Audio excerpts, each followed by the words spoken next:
태풍으로 폐쇄됐던 미국 괌공항이 운행을 재개하면서 고립됐던 우리 관광객도 한국 땅을 밟았습니다. 항공사들은 추가 편성을 통해 남아있는 관광객의 신속한 수송을 지원한다는 방침입니다. 오늘 열리는 5월 임시국회 마지막 본회의에서 윤석열 대통령이 제2요구권을 행사한 간호법의 재표결이 이뤄질 것으로 보입니다. 거대 야당의 법안 단독 처리에 대통령과 여당이 거부권으로 맞서면서 강대강 대치가 이어질 전망입니다. 오늘 본회의에서는 이른바 전당대회 돈봉투 의혹을 받는 윤관석, 이성만 의원에 대한 체포동의안도 보고됩니다. 실제 표결은 다음 달 12일 본회의에서 진행될 것으로 보입니다. 러시아가 우크라이나 수도 키이우의 새벽 공습에 이어 낮에도 미사일을 퍼붓는 등 이틀째 대규모 공습을 이어갔습니다. 대반격을 준비하는 우크라이나의 준비 태세를 허물기 위한 시도라는 분석이 제기됩니다. 미국의 부채 한도 협상이 마무리됐지만 아직 넘어야 할 산이 적지 않아 보입니다. 민주당과 공화당 내부 강경파 의원들이 합의안에 불만을 보이면서 표결에 반대할 거라는 목소리까지 내고 있습니다. 오늘 전국이 대체로 흐리고 곳곳에 빗방울이 떨어지겠습니다. 낮에는 서울이 29도까지 오르는 등 내륙을 중심으로는 다소 덥겠습니다. 시청자 여러분 안녕하십니까? 5월 30일 화요일 굿모닝 YTN 2부 시작합니다. 지난 22일 태풍 마와르의 영향으로 폐쇄됐던 미국 괌공항이 일주일 만에 운행을 재개하면서 우리 관광객들도 처음으로 한국 땅을 밟았습니다. 언제 다시 돌아올 수 있을지 몰라 불안감에 떨어야 했던 관광객들은 우리 공항에 착륙하자마자 박수를 치며 안도의 한숨을 내쉬었습니다. 보도에 안동준 기자입니다. 적막감과 초조함이 느껴지는 공항 입국장 앞. 스케치북에 이름을 적어놓고 돌아올 가족을 애타게 기다립니다. 바람 불고 뭐 이런 거는 둘째치고 22층 애들이 이제 숙소에 머물었거든요. 그러니까 뭐 수도물도 안 나오고 전기도 안 나오고 먹을 것도 당연히 없죠. 입국장 문이 열리고 지친 기색이 역력한 관광객들이 모습을 드러내자 두 팔을 벌려 가족들을 맞이합니다. 태풍 여파로 미국 괌에 고립됐던 우리 관광객들이 공항 폐쇄 일주일 만에 한국 땅을 밟은 겁니다. 착륙했을 때 사람들이 다 박수 쳤거든요. 그래가지고 살짝 울컥했어요. 갑자기 발이 묶여 갈 곳을 잃어버린 관광객들은 공항과 호텔 로비에서 노숙하며 돌아갈 날만을 기다렸습니다. 말도 못해 단전 단수되죠. 통신 두절되죠. 먹을 거 이런 거 다 떨어지고 뭐 마트에 가니까 또 물건도 별로 없고 뭐 여러 가지로 불편했죠. 식구가 흩어지게 됐거든요. 이상가족처럼. 그래가지고 방해를 못 들어가고 대피소에 대피하고 그랬는데요. 우리 외교부가 신속대응팀을 파견하고 한국인 관광객들에 대한 지원에 나서기도 했지만 가장 의지할 수 있었던 건 같은 처지의 관광객들과 우리 교민들이었습니다. 모든 분들 다 어려웠고 상황이 그렇긴 했는데 그냥 어떻게 잘 서로 좀 단톡방도 만들어 서로 막 의지하고 하면서 잘 버티고 온 것 같아요. 네. 이제 아기가 더워서 땀피도 많이 나고 했었는데 이제 그 카페를 통해서 뭐 각자 필요한 것들 서로 좀 공유하고 이렇게 좀 많이 도움을 주셔가지고 또 그래도 이제 한국 사람들이 서로 의지가 됐었고. 이날 괌에서 한국 땅을 밟은 우리 관광객은 총 2,500여 명. 아직 900여 명 정도가 현지에서 돌아갈 날만을 기다리고 있습니다. 항공사들은 정규 편성 외에도 추가 편성을 통해 우리 관광객들의 신속한 수송을 지원할 예정입니다. YTN 안동준입니다. 오늘 열리는 국회 본회의에서는 윤석열 대통령이 거부권을 행사한 간호법 제정안의 재표결이 예상됩니다. 윤관석, 이성만 의원 체포동의안도 보고되고 또 윤리특위에선 김남국 의원 징계안이 본격 논의되는 등 여야의 충돌이 예상되는 쟁점들이 줄줄이 대기하고 있습니다. 박기환 기자가 보도합니다. 5월 국회 마지막 본회의의 가장 큰 쟁점은 간호법 재표결 여부입니다. 국민의힘은 야당의 재표결 추진은 윤석열 대통령의 정치적 부담을 주려는 나쁜 의도가 있다며 정부 중재안을 다시금 꺼내들었습니다. 의료 갈등을 불러올 수 있는 몇 가지를 좀 빼는 것이 어떠냐. 민주당이 이제 이것마저 결국은 걷어찬다고 하면 간호법은 폐기 수순으로 갈 수밖에 없는 거죠. 정부 중재안은 간호사들이 원치 않는다며 재표결 입장을 굽히지 않는 민주당은 출석 의원 3분의 2 찬성을 얻기 위한 여당 내 이탈표를 자극하는 데 공을 들였습니다. 그동안에도 중재안을 낼 수 있는 충분한 시간이 있었습니다. 윤석열 대통령의 대선 공약이기도 했고요. 간호사들이 원치 않는 중재안을 내고 민주당에게 그 중재안을 수용하라고 하는 것은 굉장히 과한 태도입니다.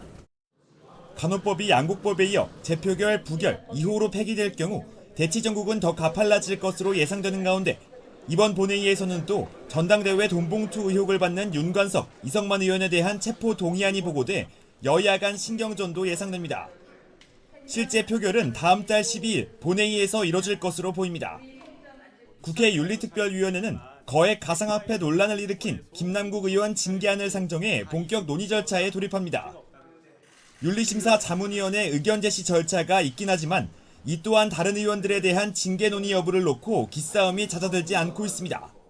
윤리위가 조속히 제명할 수 있도록 여야가 제명 촉구 결의안이라도 내야 할 때입니다.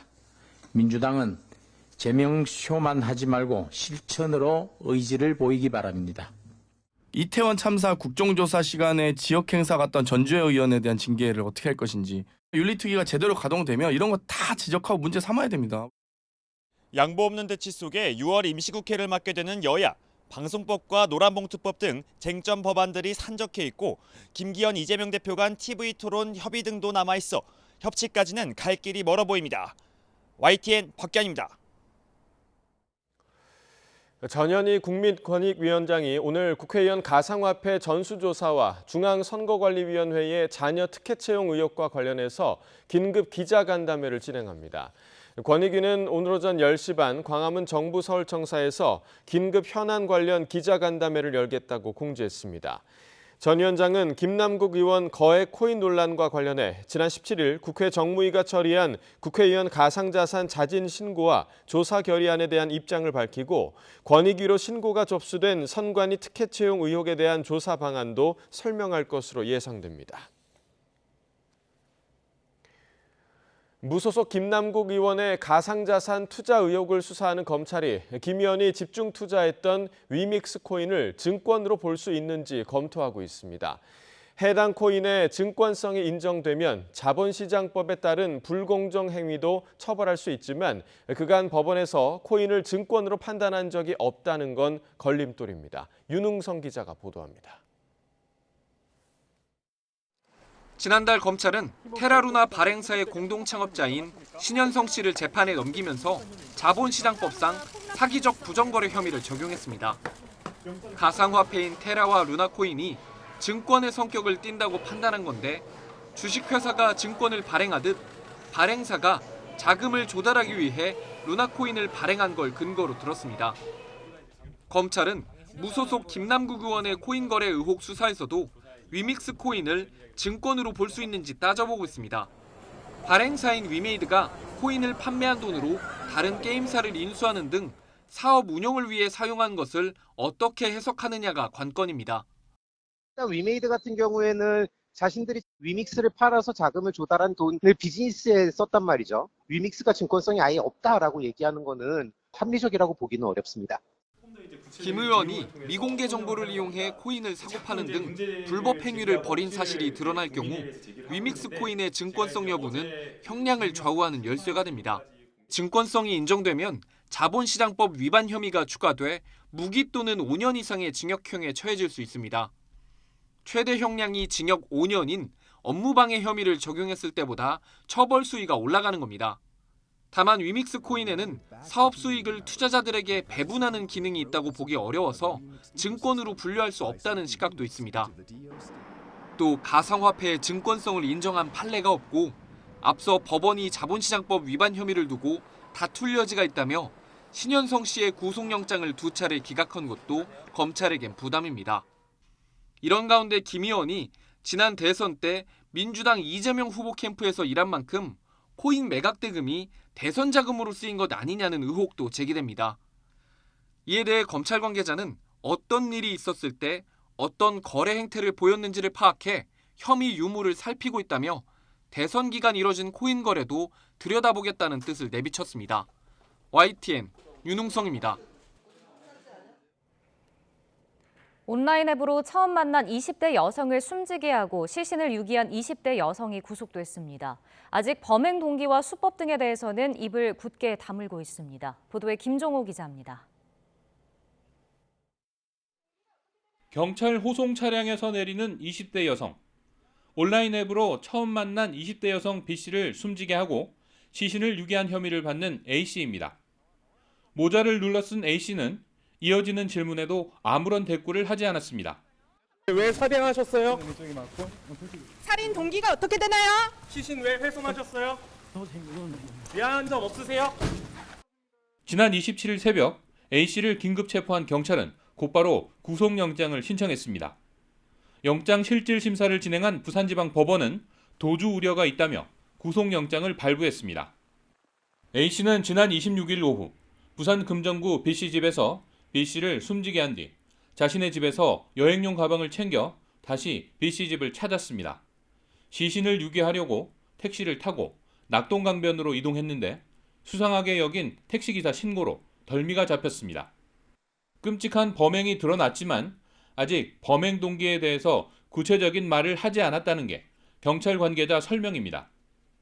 경찰은 피해자가 어떻게 숨졌는지 시신 부검 결과가 나오면 결론을 내릴 예정입니다. 또 구체적인 범행 동기를 계속 추궁하겠다는 방침입니다. YTN 김종호입니다. 아버지를 살해하고 시신을 지하주차장 물탱크에 숨긴 혐의를 받는 30대에게 구속영장이 신청됐습니다. 서울 중랑경찰서는 어제 존속살해 혐의 등으로 30대 남성 A씨에 대해 구속영장을 신청했습니다. A씨는 서울 면목동에 있는 아파트에서 60대 아버지를 흉기로 찔러 살해한 뒤 시신을 지하주차장 기계실에 있는 물탱크에 유기한 혐의를 받습니다. 경찰 조사에서 A씨는 체포 이후 줄곧 혐의를 부인하고 있는 것으로 파악됐는데 A씨의 친모는 아들이 정신질환을 앓고 있다고 진술한 것으로 전해졌습니다. A씨에 대한 구속 전 피의자 신문은 오늘 오전 10시 반 서울 북부지방법원에서 열릴 예정입니다. 미성년자들에게 접근해 많은 이자를 주겠다며 돈을 빌리고 잠적한 20대가 경찰에 붙잡혔습니다. 누구나 참여할 수 있는 SNS 채팅방에서 벌어진 일인데 성인보다 범죄에 취약할 수 있는 만큼 각별한 주의가 필요해 보입니다. 차상은 기자가 단독 보도합니다. 중학교 1학년 A양에게 악몽 같은 일이 벌어진 건 지난 3월 초부터입니다. 아이돌 팬들이 모여있는 SNS 채팅방에서 정모 씨로부터 돈을 빌려주면 이자를 많이 주겠다는 제안을 받았습니다. 13,500원을 빌려주면 다음 날 2만 원이 넘는 돈이 통장에 들어왔고 4만 원을 빌려주면 5만 원이 넘는 돈이 돌아왔습니다. 하지만 여기까지였습니다.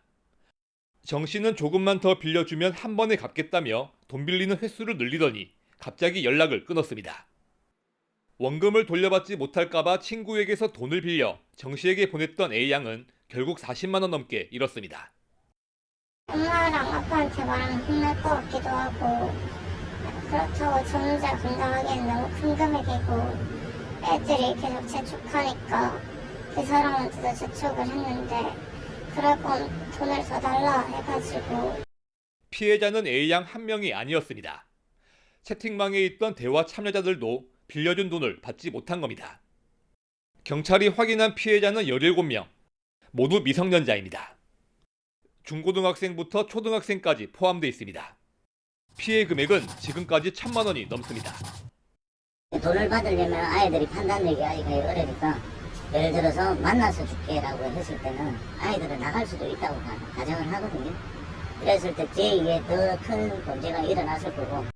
피해자 신고로 수사에 들어간 경찰은 사기 혐의로 20대 정 씨를 붙잡아 구속했습니다. 정 씨는 도박 자금이 필요해 범행했다고 진술한 거로 알려졌습니다. 경찰은 피해자가 더 늘어날 가능성이 있다고 보고 수사를 이어갈 계획입니다. YTN 차상입니다. 실제 통화가 이루어지지 않았더라도 계속해서 전화를 걸어 공포심을 유발했다면 스토킹 범죄로 봐야 한다는 대법원의 첫 판단이 나왔습니다.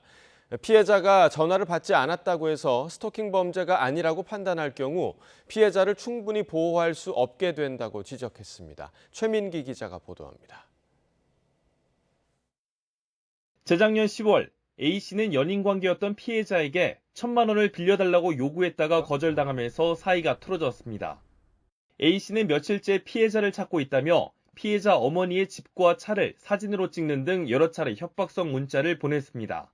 피해자가 휴대전화 번호를 차단하자 이후엔 다른 사람의 휴대전화로 전화하거나 발신자가 표시되지 않게 하는 방법으로 29차례 전화를 걸었습니다.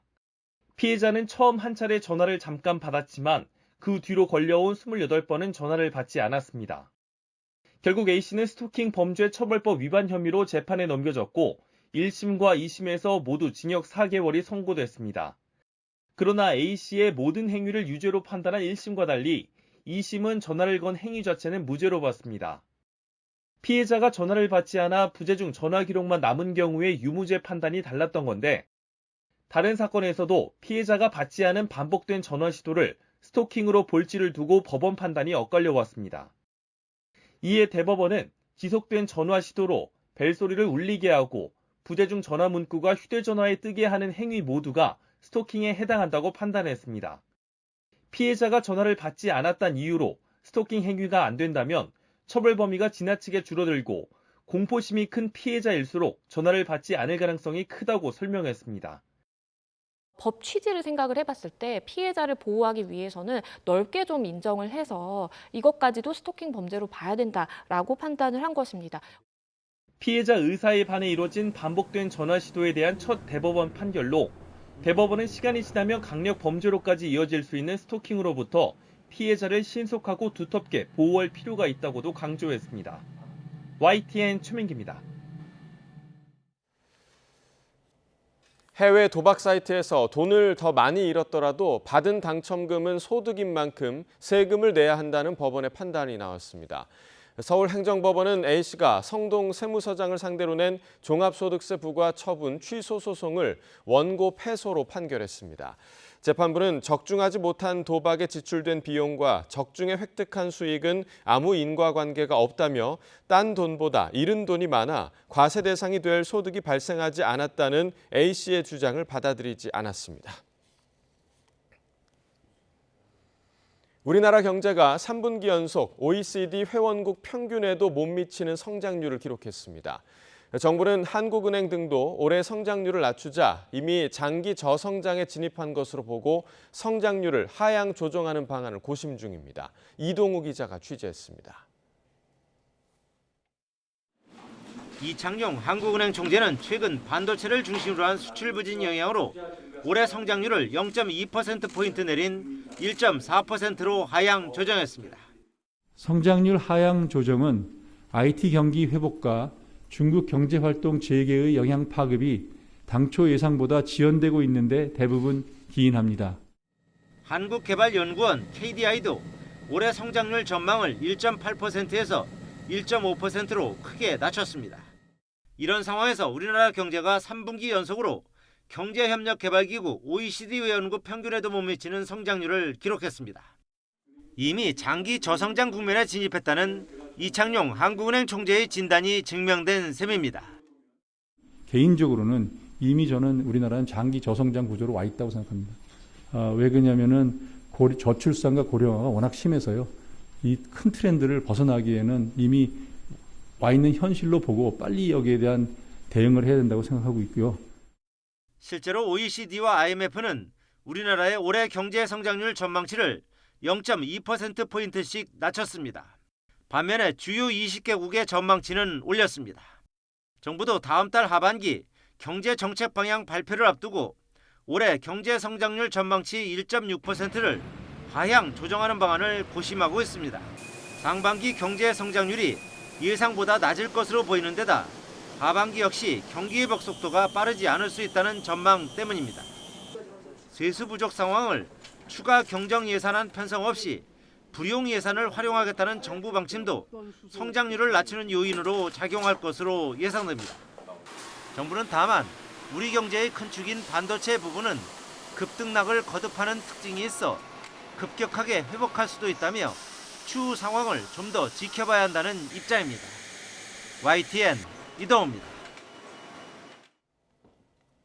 증권사들의 국내 지점 수가 최근 1년 새 40곳가량 추가로 줄어들며 전국 지점 수가 800곳 아래로 떨어졌습니다. 금융투자협회에 따르면 증권사들이 영업보고서상에 명시한 올해 1분기 말 기준 국내 지점 수는 798곳으로 1년 전보다 37곳이 줄었습니다. 증권사들의 국내 지점 수는 5년 전인 2018년에 처음으로 1000곳 밑으로 떨어진 뒤 줄곧 감소 추세를 이어갔습니다. 이는 증권사들의 비대면 업무가 늘면서 지점들을 거점 대형화한 데 따른 현상이지만 이 과정에서 노인층과 비수도권 지역 투자자의 소외 현상은 불가피해졌다는 지적이 나옵니다. 전국의 인구 감소 지역 89곳이 매년 받는 1조 원 규모 지방 소멸 대응 기금의 배분 방식이 바뀝니다. 또 최고 등급의 우수 지방자치단체가 받는 금액이 24억 원 늘어납니다. 행정안전부는 지방 소멸 대응 기금의 투자 효율성을 높이기 위해 2024년도 지방 소멸 대응 기금 제도 개선 방안을 마련했다고 밝혔습니다. 지방 소멸 대응 기금은 지역 주도의 지방 소멸 위기 대응 지원을 위해 지난해 최초로 도입됐으며 2031년까지 10년간 매년 1조 원이 지원됩니다. 서울의 초미세먼지 배출량이 15년간 75% 줄었다는 연구 결과가 나왔습니다. 서울시는 인천시, 경기도, UN 환경계획, UNEP와 공동으로 이 같은 내용을 담은 서울, 인천, 경기 지역의 대기질 개선 경험과 시사점 보고서를 발간했습니다. 보고서를 보면 2005년에서 2020년 초미세먼지 배출량의 경우 서울은 약 4,000톤에서 1,000톤으로 75% 줄었습니다. 경기도는 약 8,000톤에서 4,000톤으로 53%, 인천은 4,000톤에서 3,000톤으로 23% 감소했습니다. 자율주행차 시대가 성큼 다가왔습니다. 이제는 역외군송을 넘어 택배를 실어 나르는 데까지 영역이 넓어졌는데요. 기술이 더 발전하면 물류 운송이 어려웠던 도서 산간 지역 배송에 큰 역할을 할 것으로 기대됩니다. 보도에 김근우 기자입니다. 음식점 앞에 차 한 대가 멈춰 섭니다. 우편물을 받은 직원이 차에 올라타 확인 버튼을 누릅니다. 자율주행을 시작합니다. 운전대와 가속 페달이 스스로 움직이며 운행을 시작합니다. 평범한 승합차처럼 보이지만 카메라와 첨단 장비들이 탑재된 자율주행차입니다. 국토교통부가 자율주행 시범 사업을 물류 분야로 확대하면서 택배나 우편 같은 생활물류 서비스에도 자율주행 기술이 도입된 겁니다. 멀리 있는 줄만 알았는데 저희 가까이에서 직접 앱으로 편하게 할 수 있으니까 신기하고 너무 좋은 것 같아요. 시범 사업은 대구와 제주 일부 지역에서 운영되고 있습니다. 특히 관광지 제주에서는 공항부터 호텔까지 여행객의 짐을 옮겨주는 서비스도 갖췄습니다. 지금보다 더 기술이 안정되면 인력이 필요하지 않고 험한 지역에도 들어갈 수 있다는 점에서 물류 운송 분야에 상당한 변화가 예상됩니다. 미래에는 이런 수요가 있지만은 공급이 없어가지고 불편한 공간에서도 저희가 이런 자율주행 기술을 적용을 하게 된다라고 하면은 그런 부족한 공급을 자율주행으로 메울 수 있을 것으로 기대됩니다. 먼 미래로만 생각했던 자율주행 기술이 어느새 우리 삶 가까이 다가오면서 일상에 어떤 변화를 가져올지 주목됩니다. YTN 김근우입니다.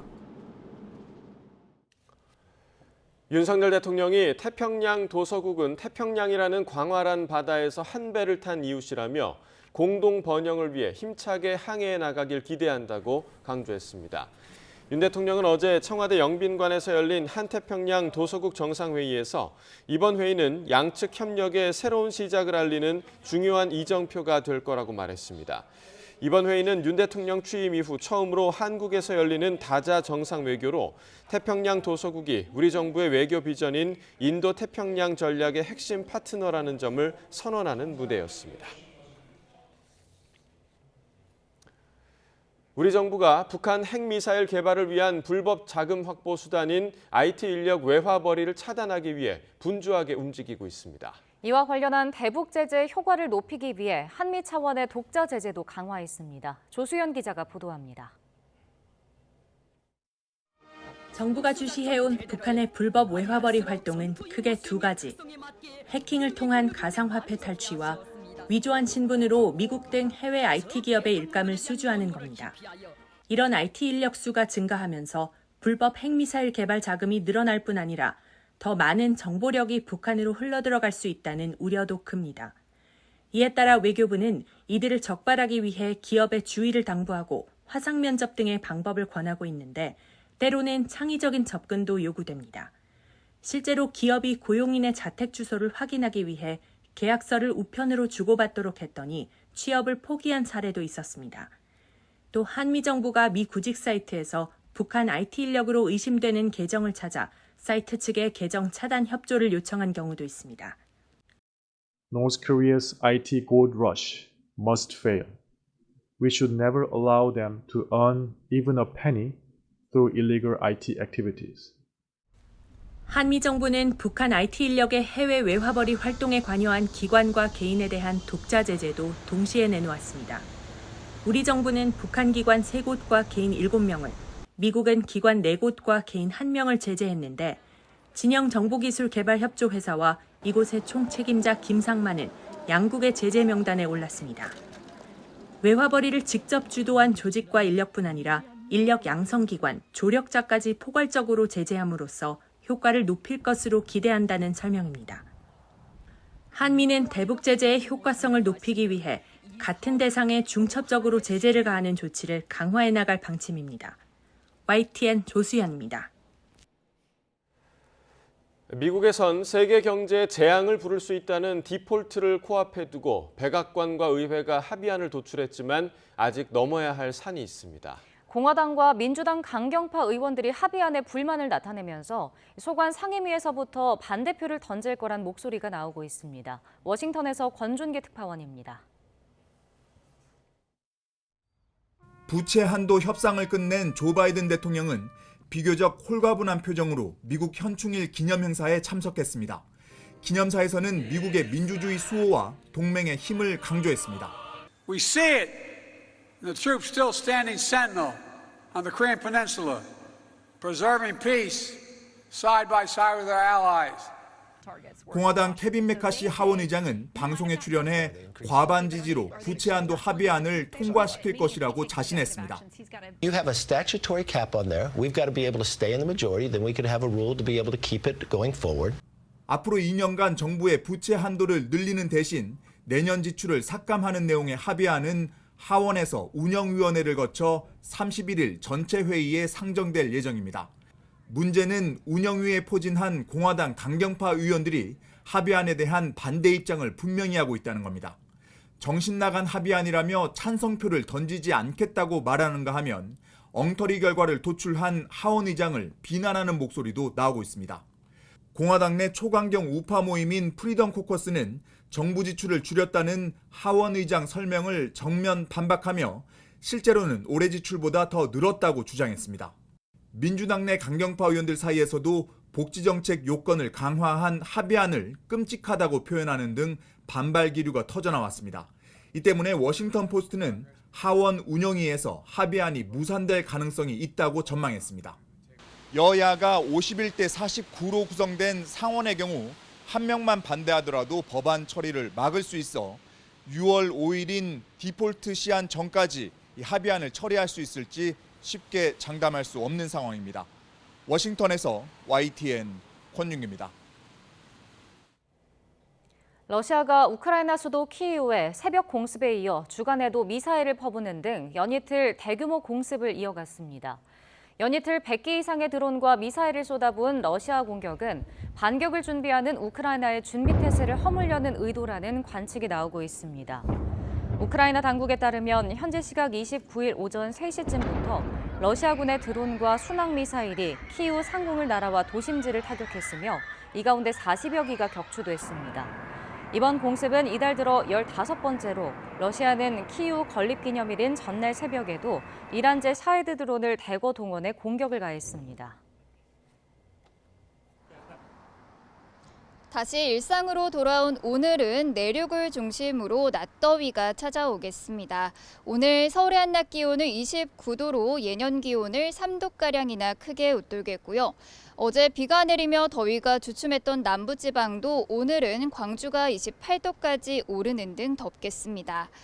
오늘도 곳곳으로는 소나기나 비 소식이 들어있는데요. 나오실 때는 가방 속에 작은 우산 하나 챙기셔야겠습니다. 현재 레이더 화면부터 살펴보겠습니다. 비구름이 남쪽으로 이동하면서 남해안과 제주도에는 비가 내리고 있습니다. 전남과 경남 남해안은 아침에 비가 대부분 그치겠지만 전남 남해안은 밤까지 이어지겠고요. 제주도는 내일 아침까지 최고 80mm의 비가 더 내리겠습니다. 또 동풍이 부는 동해안 지역에는 오전까지 비가 조금 내리겠고 늦은 오후부터는 대기 불안정으로 중부 내륙과 호남 서부 지역에 요란한 소나기가 지나겠습니다. 현재 기온 살펴보면 서울이 20.6도, 대구가 18.7도로 출발하고 있고요.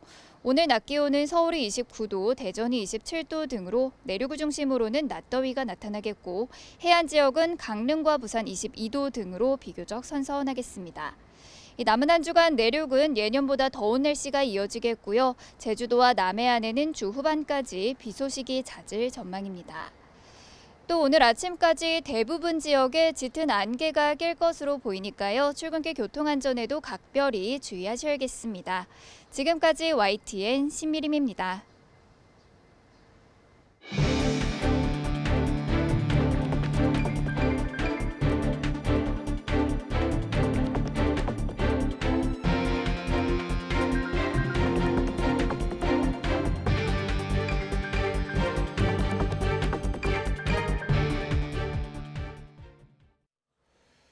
더불어민주당 전당대회 돈봉투 의혹과 관련해 사전 구속영장이 청구된 무소속 윤관석, 이성만 의원에 대한 체포동의안이 오늘 국회 본회의에 보고됩니다. 국회 의사국장은 국회법 절차에 따라 지난 26일 국회에 접수된 두 의원의 체포동의안을 오늘 본회의에서 보고할 예정입니다. 국회의장은 체포동의안 보고가 이루어진 뒤 24시간 이후 열리는 첫 본회의에서 무기명 표결을 진행해야 해 이르면 다음 달 12일 본회의에서 표결 절차가 진행될 것으로 전망됩니다. 5월 국회 마지막 본회의의 가장 큰 쟁점은 간호법 재표결 여부입니다. 국민의힘은 야당 재표결 추진엔 나쁜 의도가 있다며 정부 중재안을 꺼내들었지만 더불어민주당은 재표결 입장을 굽히지 않고 있습니다. 직접 들어보겠습니다. 의료 갈등을 불러올 수 있는 몇 가지를 좀 빼는 것이 어떠냐. 민주당이 이제 이것마저 결국은 걷어찬다고 하면 간호법은 폐기 수순으로 갈 수밖에 없는 거죠. 그동안에도 중재안을 낼 수 있는 충분한 시간이 있었습니다. 윤석열 대통령의 대선 공약이기도 했고요. 간호사들이 원치 않는 중재안을 내고 민주당에게 그 중재안을 수용하라고 하는 것은 굉장히 과한 태도입니다. 윤석열 대통령이 태평양 도서국들을 상대로 취임 후 처음 다자 정상회의를 주재했습니다. 우리는 태평양이란 광활한 바다에서 한 배를 탄 이웃이라면서 기후위기와 식량, 보건 등에서 연대 협력하자고 강조했습니다. 조은지 기자입니다. 취임 이후 미국과 일본, 유럽 선진국과 자주 만났던 윤석열 대통령이 외교 무대를 태평양 섬나라까지 넓혔습니다. 취임 후 처음 국내에서 열리는 다자 정상외교 한태평양 도서국 정상회의를 주재했습니다. 윤석열 정부의 외교 비전, 인도태평양 전략과 태평양 도서국이 발표한 2050 푸른 태평양 대륙 전략의 방향성이 일치한다면서 한 배를 탔다고 표현했습니다. 태평양이라는 광활한 바다에서 한 배를 탄 이웃인 한국과 태평양 도서국이 공동 번영을 위해 힘차게 항해해 나가길 기대합니다. 태평양의 자유와 평화, 번영을 위해선 상생이 필요하다면서 파트너십도 채택했습니다. 규칙에 기반한 연대와 포괄적 안보협력, 기후변화 공동 대응 등을 약속했고 태도국에 대한 공적 개발 원조 ODA도 2배 늘리기로 했습니다. 태도국의 생존과 번영에 직결된 기후변화, 자연재해, 식량, 보건, 해양수산 위기는 연대와 협력을 통해서만 극복할 수 있습니다. 윤 대통령은 부부 동반으로 공식 만찬까지 꽉 채운 하루를 보내며 협력 관계를 끈끈하게 다졌습니다. 윤 대통령은 앞서 쿡 제도와 마셜 제도, 솔로몬 제도와 니우에 팔라우 정상까지 5개 나라와 연쇄회담도 진행했습니다. 전날에 이어 방한한 태도국 정상 10명과 모두 만난 겁니다. 김건희 여사도 방한한 정상 배우자들과 국립중앙박물관과 진관사에서 친교 시간을 보내며 외교 접촉면을 넓혔습니다. 정부는 또 인구 1,600여 명의 소국 니우에와 192번째 수교도 체결했습니다. 미 수교국은 이제 코소보와 시리아, 쿠바 등 3나라만 남았습니다. 윤석열 대통령이 국정과제인 2030 부산 세계 박람회 유치에 공을 들이는 가운데 태평양 도서국 정상들은 엑스포 무대가 될 부산 북항 일대를 직접 둘러볼 예정입니다. YTN 조은지입니다. 태풍 마와르의 영향으로 괌에 고립됐던 한국인 관광객 가운데 일부가 일주일 만에 귀국했습니다. 괌 국제공항 운항 재개 이후 처음으로 한국으로 향한 항공기에 탑승한 관광객 188명은 어제 오후 8시 50분쯤 인천공항에 도착했습니다. 국토교통부는 오늘 오전까지 2,000명이 넘는 관광객이 괌에서 한국으로 돌아올 것으로 보고 있습니다. 하지만 관광객이 모여있는 카카오톡 공개 대화방을 보면 괌 현지에서는 여전히 대체 항공편을 확보하지 못하거나 탑승을 앞두고 항공편이 바뀌는 등 혼란을 겪는 일이 잇따르고 있습니다. 태풍으로 괌에 발이 묶인 한국인 관광객은 3,400여 명입니다. 괌에서 고립됐다가 돌아온 한국 관광객들은 노숙하거나 생수병으로 씻으면서 버텼다고 말했습니다. 직접 들어보겠습니다. 하루는 좀 노숙하고 차 안에서 자고 나머지는 또 다른 호텔 또 해주는데도 한 군데 있어가지고 거기 또 갔다가 왔다 갔다 에어비앤비 하루 하고 처음에는 전기수도 다 끊겼었고요. 그 다음에 호텔마다 이제 먼저 된 데도 있었고 전기만 된 데도 있었고 수도만 된 데도 있었고 이제 날마다 오전에 저희가 식자재 마트를 돌면서 그날 먹을 물이랑 그다음에 식자재를 계속 구하고 다녔고요. 냉장고가 되지 않기 때문에 미리 사놓을 수가 없는 상황이었고 그다음에 씻는 것도 방금 말씀드렸다시피 단수 상황이기 때문에 생수를 사다가 한 병으로 씻거나 아니면 이제 똑똑똑똑 떨어지는 물을 필터로 걸러서 녹물을 걸러서 씻고 이러겠어요. 그래서 이제 피부병이 좀 있는 것 같습니다.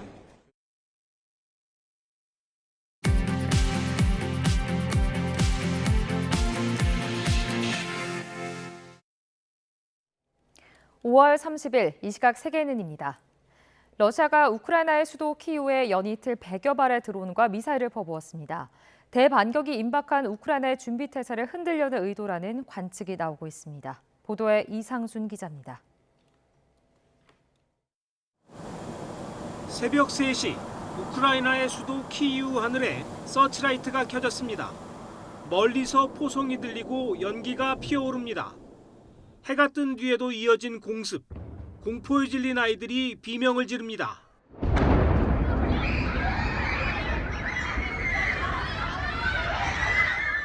출근길 지하철역은 대피소가 됐습니다. Книжка відволікає, особливо якщо це цікава книжка. Ти сидиш, немає варіантів. Я ходжу в метро, я ходжу в сховище, бо я вважаю, що це правильно. 이달 들어서만 키이우를 겨냥한 16번째 공습입니다. 드론과 미사일이 연이틀 100기 이상 쏟아졌습니다. 하지만 러시아는 항공장비와 무기고 등 군사시설을 공격했다고 주장했습니다. Сегодня ночью вооруженные силы Российской Федерации нанесли групповой удар высокоточным оружием большой дальности воздушного базирования по объектам противника на аэродромах. 우크라이나는 현지 시간 29일 하루 키이우에서 40여 기의 드론과 미사일을 격추했다고 밝혔습니다.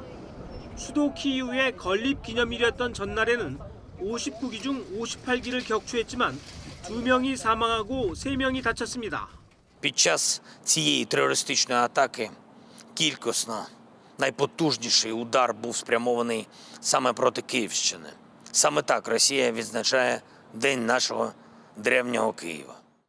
민간인을 겨냥한 공습은 대반격이 임박한 우크라이나에 대한 러시아의 경고로 분석됩니다. No soc optimista sobre què passarà a Ucrània aquest estiu. El que sí veig és que la concentració de tropes i de forces d'un costat i de l'altre i la voluntat clara de Rússia d'intentar guanyar la guerra. No anirà en una negociació fins que no hagi intentat guanyar la guerra. 서방의 무기로 중무장한 우크라이나가 반격에 나서면 15개월째 접어든 소모적인 전쟁이 중대한 국면 전환을 맞을지 주목됩니다. YTN 이상순입니다. 브라질과 베네수엘라가 8년 만에 정상회담을 가졌습니다. 국제적으로 고립된 베네수엘라가 브라질의 지원을 받아 외교 무대 복귀를 모색하는 것으로 풀이됩니다. 김태현 기자의 보도입니다. 서방 국가의 제재를 받고 있는 니콜라스 마두로 베네수엘라 대통령이 브라질 대통령궁을 찾았습니다. 룰라 다 시우바 브라질 대통령이 반갑게 맞이합니다. 이어 8년 만에 열린 양국 정상회담. 국제사회에서 고립된 베네수엘라가 남미 좌파의 대부 룰라의 지원으로 국제무대 복귀를 시도하는 겁니다. 마두로 대통령은 30일 브라질리아에서 열리는 남미 정상회담 참석을 위해 브라질에 도착했습니다. 2015년 남미 공동시장 정상회담을 위해 브라질을 방문한 이후 처음입니다. 양국 간 외교 관계는 2019년 보우소나루 전 브라질 대통령 취임 후 공식 단절됐습니다. 마두로 대통령은 2018년 재선됐으나 야권은 부정선거라며 승복하지 않았습니다. 이듬해 과이도 국회의장이 자신을 베네수엘라 임시 대통령으로 선언했고 브라질을 포함해 미국, 일본, 영국, 프랑스 등이 과이도를 지지했습니다. 그러나 룰라 대통령은 지난 1월 취임 후 베네수엘라와의 외교 관계를 복원했습니다. 이번 남미 정상회담에는 12개 나라가 참석해 미국과 유럽 중심의 질서에서 벗어나 지역 협의체 강화 방안을 논의합니다.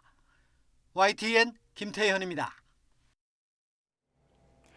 미국 아이오와주 동부 도시 데븐포트에서 아파트 건물이 일부 붕괴하는 사고가 발생했습니다.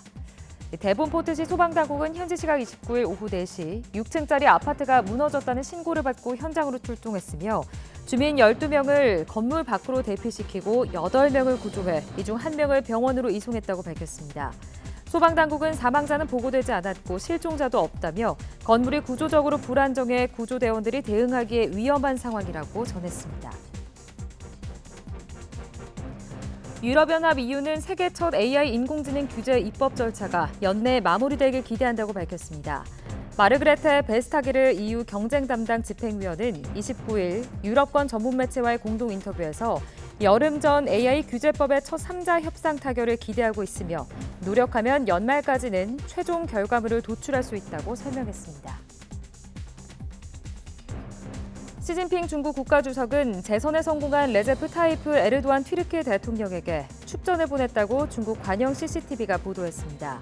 시 주석은 축전을 통해 중국과 튀르키예는 나란히 개발도상국이자 신흥시장 국가로서 광범위한 공동 이익을 갖고 있다며 최근 몇 년 동안 중국과 튀르키예의 전략적 협력 관계는 긍정적인 진전을 거뒀다고 밝혔습니다. 홍콩의 보안 책임자가 다음 달 4일天安문 민주화 시위 34주년을 앞두고 국가 안보를 해치려는 자에 대해 조치를 취할 것이라고 경고했습니다. 홍콩 프리프레스에 따르면 크리스탕 홍콩 보안국장은 어제 기자들에게 며칠 내 특별한 때에 국가 안보를 해치려 계획하는 이들에 대해 조치를 취할 것이라고 말했습니다. 당 국장은 시점을 특정하지 않은 채 많은 이들이 홍콩의 독립을 촉진하고 전복을 꾀하는 등 국가 안보를 위험에 빠뜨리기 위해 그때를 이용할 것이라고 밝혔습니다. 지금까지 이 시각 세계는이었습니다.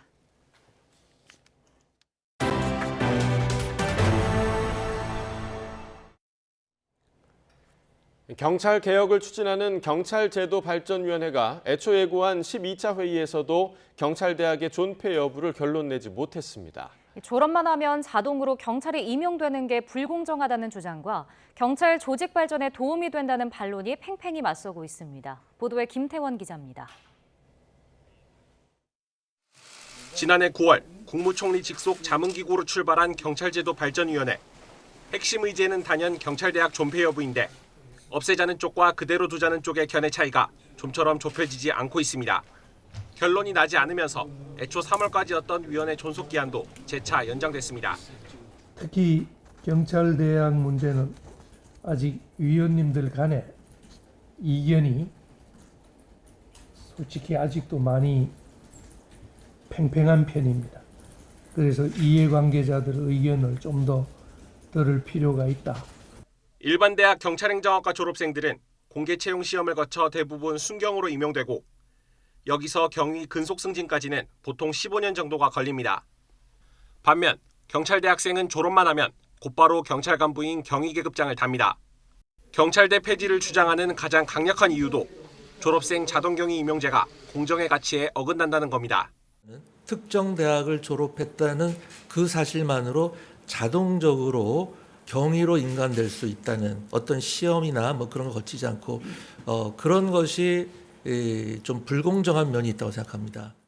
경찰 전체에서 2.5%에 불과한 경찰대 출신이 경찰서장급인 총경의 60%, 경무관과 치안감에선 70% 이상을 차지하는 이른바 경찰대학 순혈주의도 꾸준히 비판받는 지점입니다. 국민 세금으로 교육받은 졸업생 상당수가 최근 로스쿨 등 민간으로 이탈하는 등 설립 취지가 무색해졌다는 지적도 나옵니다. 그러나 경찰대학이 필요하다는 목소리도 만만치 않습니다. 지금까지 임용된 졸업생들이 경찰 조직 발전 등에 이바지해온 성과를 무시할 수 없다는 겁니다. 한 경찰행정학과 교수는 경찰대학이 전문연구기관으로서 갖는 역할도 있는 만큼 당장 없애기보다는 대학원으로 전환하는 것도 고민해볼 수 있다고 설명했습니다. 경찰제도발전위원회는 다양한 방안을 논의해 오는 9월 정기국회 전까지는 권고안을 내놓을 방침입니다. 다만 졸업 임용시험 도입이나 학사과정 폐지는 법 개정이 필요한 만큼 곧바로 시행하기는 쉽지 않은 상황입니다. YTN 김태원입니다. 오랜 기간 코로나로 지역 문화예술계도 타격을 받아 침체기에 빠져 공연과 전시 등이 크게 줄었습니다. 시민들의 문화 복지를 위해 지역 기업들이 문화계 후원에 나서고 있습니다. 보도에 이성우 기자입니다. 그동안 코로나로 인해 전시 공연 기회가 많이 줄어든 지역문화예술계. 예술가들에게는 무대가 사라졌고 시민들은 문화를 즐길 기회가 없어졌습니다. 사정이 이렇자 지역문화예술계의 창작을 지원하고 다양한 프로젝트 지원을 위해 지역 기업들이 후원에 나섰습니다. 청주문화 나눔 사업으로 기업들이 청주시와 청주시 문화산업진흥재단을 통해 지역문화예술을 지원하는 문화기부 사업입니다. 대기업과 중소기업 그리고 금융권 등 30여 곳으로 다양한 분야에서 지역 예술인들의 창작을 돕게 됩니다. 오랫동안 묵묵히 예술활동을 하고 계신 분들이 좀 발굴이 돼서 그분들께도 좀 같이 문화 나눔에 참여가 돼서 도움이 됐으면 하는 뜻으로 이번 사업으로 청주문화재단은 기업에는 맞춤형 후원 방법을 제시하고 예술인들에게는 기업의 생산품과 공간 그리고 기술 등을 지원받을 수 있게 도와줍니다. 또 기업과 예술가들의 만남으로 다양한 홍보 활동을 통해 부가가치 창출도 꾀할 수 있게 됐습니다. 지역의 기업가 그다음에 뜻 있는 분들이 기부를 하고 후원을 해주시면 그것들을 모아서 문화 복지 그다음에 청년 예술인들을 키우고 청주가 문화도시로 성장하는데 노돛돌 밑거름 역할을 하는데 소중한.